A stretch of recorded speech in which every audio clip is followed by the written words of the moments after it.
निफाड तालुक्यातील नाशिक छत्रपती संभाजीनगर राज्य महामार्गावरील कोठुरे फाटा येथील मारुती मंदिरासमोरील महाराष्ट्र राज्य परिवहन महामंडळाचे कोठुरे बस स्टँड हे बांधताना चुकीचे व निकृष्ट दर्जाचे बांधकाम केलेले असून यापूर्वी या बस स्थानकावर अनेक अपघात झाले असून एका धान्य व्यापाऱ्याच्या गाडीचा अपघातही झाला होता। तेव्हापासून भिंत पडलेली असून संपूर्ण बस स्टँडला चारही बाजूने भिंतीला व छताला तडे गेलेले असून पायाच्या तळाशी मोठे भगदाड पडलेले असून निर्जन ठिकाण असल्यामुळे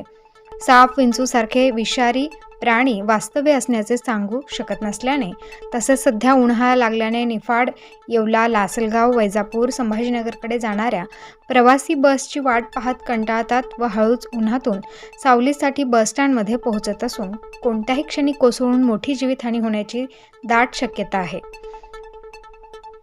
अशी शक्यता असल्याने अनर्थ घडण्या अगोदरच संबंधित विभागाने बस स्टँड जमीनदोस्त करावे व नवीन अद्ययावत सर्व सुविधांनी युक्त राज्य महामार्ग रस्त्यापासून योग्य